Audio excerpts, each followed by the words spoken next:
en estar en los procesos de paz en Oriente Medio. Por lo tanto, es un valor moral y es un valor pragmático. El valor moral está un poco perdido, el valor pragmático está más por delante.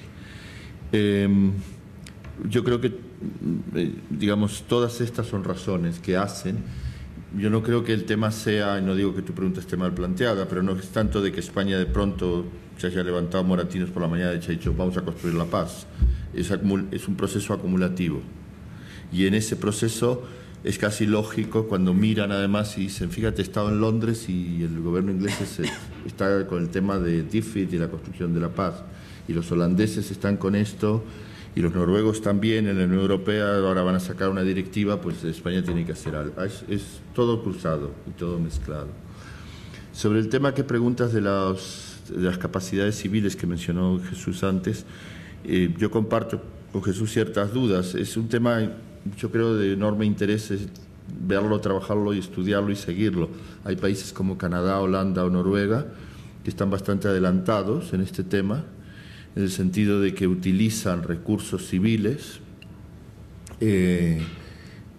pueden ser por determinados periodos, más que crear, lo que yo conozco limitadamente, más que crear un mercado de trabajo, como tú, si te entendí bien, señalabas, el riesgo es utilizar los recursos existentes. Quiero decir, Holanda, por ejemplo, tiene un programa muy interesante de personas retiradas en diversas esferas, jueces retirados, abogados retirados, gente que está por encima de los 60 años y que van a estos países para periodos de training, y lo que el gobierno holandés hace, como ya están cobrando su pensión, les paga el viaje, le paga la manutención para estar, por ejemplo, yo tuve oportunidad de conocer en Kenia en el verano a un ex jurista retirado holandés que estaba asesorando en todo el tema de la justicia postelectoral en Kenia.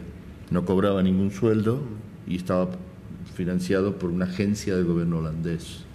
Entonces, pienso que en ese sentido puede ser interesante las experiencias, y una vez más España, si quiere hacer esto, tendrá que mirar esos modelos. ¿Qué prioridades para España? Yo comparto totalmente con Jesús Núñez que España no puede tener como prioridad el mundo entero. Es imposible, ningún país puede hacer eso. E incluso países que han tenido como prioridad el mundo entero, como Estados Unidos, por cuestiones de seguridad, están en una etapa de reducir prioridades, porque no se puede, no es realista, no tiene sentido. Y yo creo que ahí no hay una fórmula sola, si se definen, por las razones que sean, 5 países o 10 países, tampoco puede ser que la prioridad para esos países sea la misma. Tiene que ir por sector, tiene que ir por, o sea, vuelvo a lo que hablamos al principio de esta mañana, cuáles son las necesidades de ese país, cuáles son las necesidades locales, y entrar en un debate y una discusión sobre dónde es mejor poner recursos. En algún caso puede ser el sector de la justicia, en otro caso puede ser el sector de la mujer, y en otro caso puede ser el sector de la educación, depende en cada caso. Sobre lo que tú planteabas por último de mujer y violencia, si yo entendí bien tu pregunta, 2 cuestiones.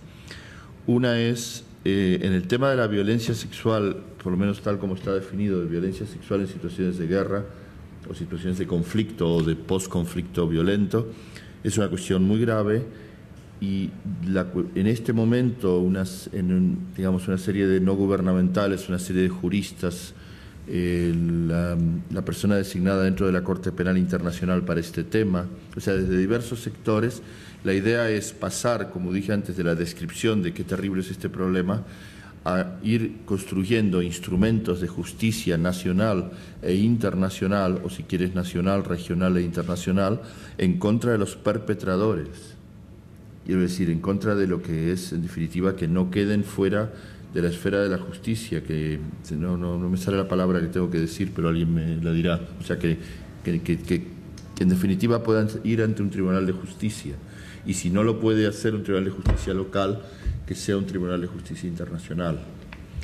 Al mismo tiempo va incluido también el tema de los derechos de las víctimas, cómo tratar el tema de las víctimas, etcétera. Pero creo que es un tema realmente importante que no está en contra de lo que tú señalas, que son las violencias estructurales del sistema económico, social, político, patriarcal, etcétera, contra las mujeres. Yo creo, hasta donde conozco, que sí hay organizaciones que lo están tratando. Si yo no estoy en un error, organizaciones como Oxfam Internacional lo trata, este tema, y creo que lo trata de forma tal como tú lo entendí que lo planteabas. Gracias. Sí, muy telegráficamente. Añadiría, y simplemente por ponerle palabras, a una de las razones que ha dado Mariano del por qué España en construcción de la paz, por egoísmo inteligente. Porque al margen de que intento utilizar muchas veces ejemplos, porque creo que lo ponen más claro, al margen de que me caigan simpáticos o antipáticos los marroquíes, su desarrollo es mi desarrollo, su seguridad es mi seguridad. Por lo tanto, egoísmo inteligente. Y luego le puedes añadir muchas otras, o sea, dentro del marco, sin olvidar ni poner esta por delante de las otras, de las que ha mencionado Mariano. ¿Qué proyectos? Preguntabas, ¿qué proyectos en construcción de la paz? Si os dais cuenta del listado que Mariano dijo inicialmente, y si queréis le añadimos lo que aparece en la propia estrategia española, cuando la estrategia española habla de construcción de la paz, habla básicamente de tres grandes sectores de actuación: en seguridad, en desarrollo socioeconómico y en desarrollo político. Hay algunas que podemos identificar que solamente serían de construcción de la paz. Por ejemplo, desminado humanitario, es de ahí, no lo metamos en otro sitio. Control de armas ligeras, desarme y destrucción de esas armas, es de ahí, no es de otro sitio. Reforma del sector de seguridad, también se supone. Y DDR, desarme, desmovilización y reintegración. A partir de ahí, lo que quieras. Le pones el sello de construcción de la paz y ya está. Y desgraciadamente ocurre en muchos casos. En función de las dos visitas recientes que he podido realizar a dos países africanos para analizar cooperación española, pues uno se encuentra a veces con esa sensación de que si yo apoyo a instancias políticas y administrativas le puedo llamar construcción de la paz, si a administración de justicia le puedo llamar construcción de la paz, si a fomento de sociedades abiertas también, respeto de derechos humanos, instancias de negociación y mediación, es decir, le puedo llamar a tantas cosas construcción de la paz, que si quiero, no digo 363 millones de euros, digo 3.000 millones de euros. Porque, en definitiva, ¿qué cosa no toca con desarrollo político, desarrollo socioeconómico o seguridad? Luego, no tenemos criterios exactos a día de hoy para determinar que, en función de lo que decía también Mariano, de que no tenemos un concepto exacto de lo que todo el mundo entienda por construcción de la paz. En cuanto al dinero multilaterales que planteabas también, pues otra vez yo por lo menos me muevo en esa duda. Mejor multilateral que bilateral, siempre, yo diría, por definición, porque bilateral va más asociado a intereses propios que defiendes, te doy dinero a cambio de algo, no tiene por qué ser material, pero a cambio de algo. Multilateral no lo controlo yo, por lo tanto cabe pensar que va más ajustado a defensa de principios más generales. Pero también puede ocurrir, a veces, no digo que ocurra en este caso o en este otro, pero a veces ocurre que apostar por lo multilateral lo que está escondiendo simplemente es incapacidad de gestión propia de esos fondos. No tengo una maquinaria suficiente, una agencia de cooperación o unos instrumentos suficientes para manejar tanto dinero, pero tengo una apuesta política por dedicar tanto dinero a la cooperación al desarrollo. Hago un cheque, se lo entrego a Kofi Annan en su día, o a día de hoy a Ban Ki-moon, y estoy intentando encajar todas las piezas, aunque yo no pueda gestionar ese dinero. Y en cuanto a prioridades, también, simplemente por continuar donde lo dejaba Mariano, luego asumiendo totalmente esa visión, yo sigo viendo los dos pilares. Cuando hablo desde cualquier perspectiva que tenga que ver con construcción de la paz, siempre acabo en dos pilares: bienestar y seguridad. Es decir, lo que quiere cualquiera es comer 3 veces al día, tener posibilidades de desarrollar una vida digna y de no tener miedo de que lo maten según abra la puerta. Y luego ya le añadimos más cosas. Luego, todo lo que se fundamente en mejorar el nivel de bienestar de personas y se fundamente en garantizar niveles de seguridad, empezando por la seguridad física, pero no solo de personas, creo que son los pilares sobre los que habrá que construir cualquier acción exterior, tanto en el ámbito específico de la construcción de la paz como en cualquier otra. La palabra que no me salía antes era impunidad. O sea, la idea es acabar con la impunidad de los perpetradores de la violencia sexual. Perdón, es que no me acordaba. Muy bien, queda bien. Queda. ¿Hay otra intervención por ahí atrás? Hola, buenos días. Bueno, siguiendo un poco, primero quiero dejar claro que estoy totalmente de acuerdo con el tema de la concentración de escenarios, ¿no?, a la hora de trabajar en construcción de la paz. Pero me surgen unas dudas un poco con la argumentación de Mariano Aguirre, ¿no?, en el sentido de cómo se produce el cambio en la política exterior española, ¿no?, a raíz de salir del franquismo, de intentar estar en todos los lados, entrar en los organismos internacionales de primera línea, como hizo España.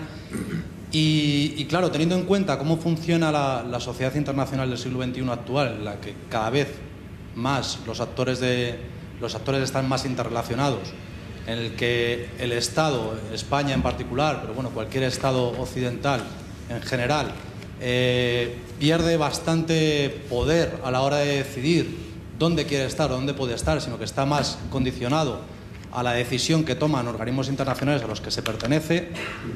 Si estos organismos internacionales abarcan prácticamente todo el planeta, como ahora mismo en construcción de la paz, como puede ser la OTAN o como puede ser la Unión Europea, ¿cómo puede un Estado que forma parte de esos organismos internacionales decir que no a intervenir en ciertos escenarios donde está, por ejemplo, la OTAN o donde está, por ejemplo, la Unión Europea? Lo que quiero decir, no sé si me explico claramente, pero lo que quiero decir es, por ejemplo, se me ocurre el caso de Afganistán o se me ocurre el caso de la piratería. España en Afganistán, en hacer construcción de la paz, pues por supuesto no se nos ha perdido absolutamente nada.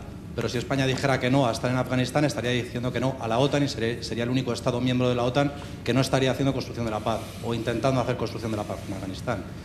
¿Cómo se puede explicar o cómo se puede hacer para reducir los estados donde se interviene o los territorios donde se intervienen, si al mismo tiempo esos organismos internacionales a los que se pertenece tienen un abanico geográfico que abarca todo el planeta? ¿Contesto? Sí. Me puede contestar cualquiera. Sí. Vamos a ver. 2 o 3 cuestiones sobre tu pregunta. La primera es, en este momento, primera cuestión es sí.